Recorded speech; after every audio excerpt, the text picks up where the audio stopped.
We've been out shopping for a couple of weeks and we walk into your dream home. It's at the right price. It has everything you've been looking for. So now what? We're going to sit down and we're going to write a contract.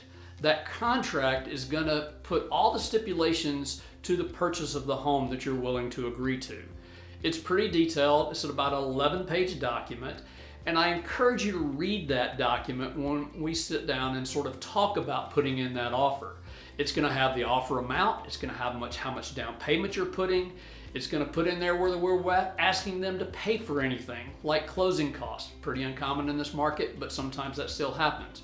Also, a home warranty. So it spells all those things out in detail in that contract. Another thing in that contract is what's called the option period.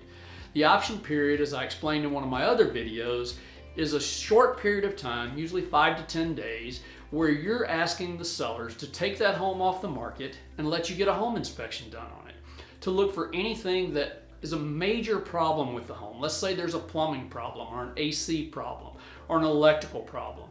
This isn't meant to nitpick chips in the paint or anything like that. This is really looking at the whole system of the house to make sure that there's no major expenses that you're going to incur after moving in.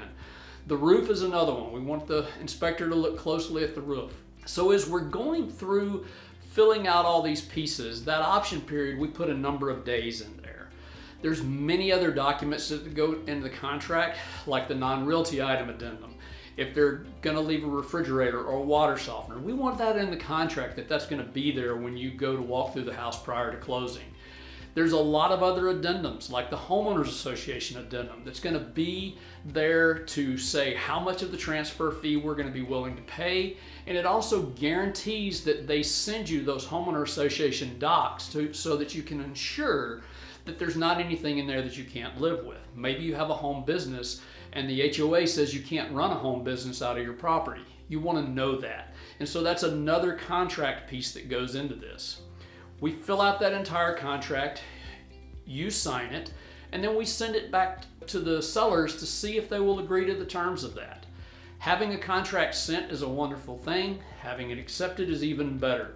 Sometimes you'll end up in a multiple offer situation, and that's very common in this market. And so sometimes it's a waiting game. Sometimes they'll even say, hey, we've got 5 offers and now we want your best and final offer. So now what you've got to do is decide whether you're going to up the price that you're willing to pay for a home. At that point, you're bidding against yourself because you don't know what the other properties or what the other offers are going to be. So you really have to determine whether or not you want to raise that price or not. This is why I tell my clients, never fall in love with property. You just don't know how that process is going to go of getting that contract done. And so we want to get this contract into them as soon as possible, send them that pre-approval letter, and then we have to wait for them to answer. After we get the contract back and they approve it, then there's a whole cascade of things that kick off, and I'll do another video to tell you about that. Have a great day.